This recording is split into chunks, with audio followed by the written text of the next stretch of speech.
So I finally got a pair of these in hand and on feet, and I wanted to give you guys my thoughts on the Adidas SpeedFactory AM4LDN.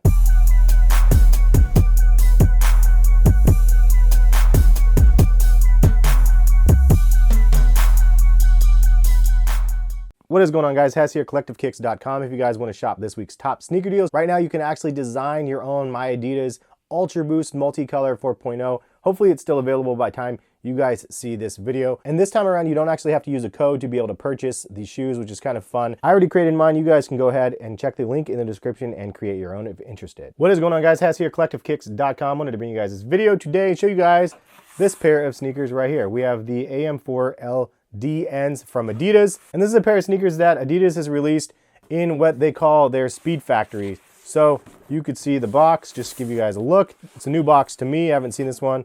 Kind of like this, looks pretty cool. But you can see I got a US size 9, and that's kind of a problem because I'm a 9.5, and I was curious how these are gonna fit. So what does AM4LDN stand for? Most of us know that LDN stands for London because this pair was designed and made for London. They also have like a New York pair and like a Paris pair, I believe, and some other pairs coming. But what does the AM4 stand for? It stands for Adidas made for London. That's it. If you guys enjoy the content and you guys are learning something new, feel free to hit that subscribe button, maybe the thumbs up button. But this is the pair of shoes right here, and I am excited that I was able to finally get these in hand. They are available right now on adidas.com. If you guys are in the US, go ahead and click the link in the description, and you guys can go and purchase your own pair. So the retail on these are $200, but I definitely wanted to give it a try because I really wanted to see how the comfort of this shoe was and overall just how it looked in person. One thing you'll notice is that I actually took my insoles out of the shoe already. Because I'm a size 9.5, usually I'm probably honestly a true 9, but I usually get a 9.5 just because I like the extra wiggle room in your toe, and I have a little bit of a wider foot along this section. So I took the insoles out, and these fit more like a 9.5 now. So that's a little trick for you guys that are wondering what size you should get. I think a 10 might have been just a little bit too big, but taking the insoles out and I'm good to go. And they're not uncomfortable with the insoles out. For me personally, I don't mind that at all. The overall style of this colorway I think is the best out of the 3 that have released. I think that the fused overlay, as you can see right here, that locks down the shoe is just a really nice style point. And I like that it's blue and sort of see-through so you could see the product underneath the blue lines. And then you could see it has some black lines for the heel part of the shoe. And then up in the middle of the shoe, you can see that it's just white, it's clear. So it looks like they use 3 different types of fused materials, which is kind of a fun little look to the shoe. Simple branding, 3 stripes on the toe right here. And then you do get a small Adidas logo right here along with LDN for London. And then on the other shoe, it actually says AM4.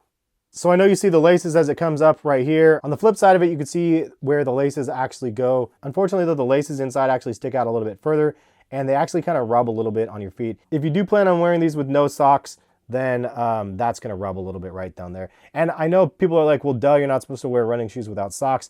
Some people like to wear really, really minimal socks as well. And also I was trying these out without socks and also without the insoles just to see what is the best fit for myself. Sometimes I'll throw on shoes without socks, just the way I roll. Also, the other thing that rubs on the shoe, which is probably the most annoying part right here, is the tongue. On the bottom side right here, these stitches, this is a little bit rough. It doesn't feel like it would be rough, and you think it would be well padded because this is right here and this is well padded, but this actually rubs on the top part of your foot. I was actually wearing ankle socks and this was rubbing on my foot as well. So that is kind of just one of those things that is a pain. Those were the only things that I really didn't like about the shoe thus far. And the material on the upper is definitely interesting. It's not like the Ultra Boost or anything like that. It's not a prime knit material. It is not soft and it's not stretchable. It's definitely kind of tough.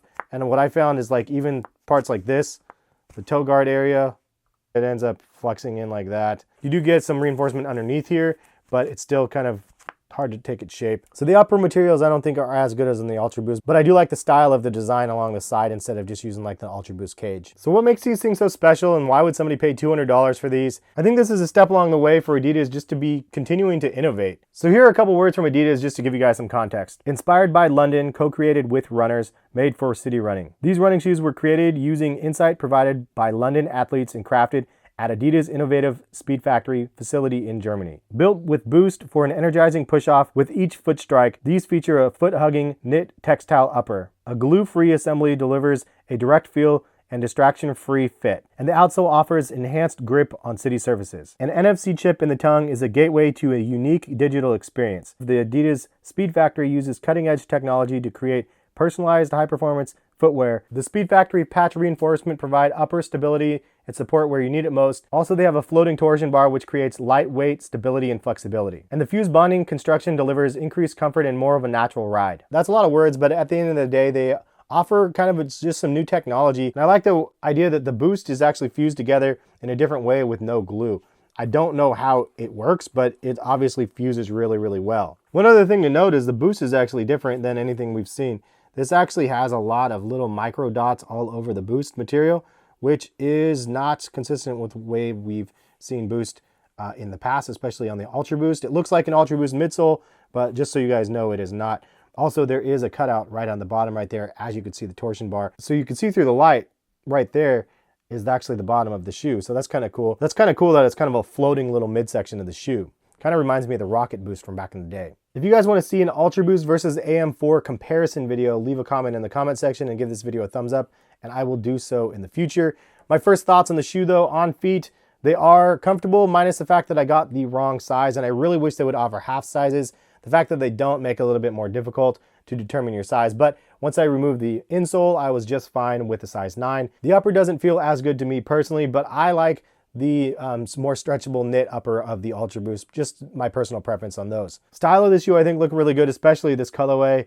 I actually really like these ones on feet a lot. I don't like how this curves in though. I wish this curved out just a little bit more. The shoe's really easy to get on with a pull tab on the back though. And obviously they're on par for the comfort that we all know to expect from Adidas Boost technology. I forgot to mention a couple things about the shoe. One is that these are incredibly lightweight, which add value to me personally just because I like to have lightweight shoes on feet. The other thing is the stretch web outsole, which is really comfortable. It doesn't say Continental rubber. Maybe it's not Continental rubber, but it actually is really good still. I don't notice any squeaking on any odd surfaces or anything.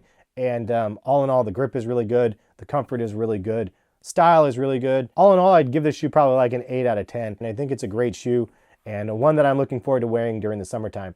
But leave a comment. Let me know what you guys think about this shoe. Is it something that you guys see yourself adding to your collections or not? Definitely curious to see what you guys say about that. But thank you guys for stopping by and watching. Again, if you guys want to buy a pair, check the link in the description. And we'll catch you guys for some more videos soon. Peace, guys.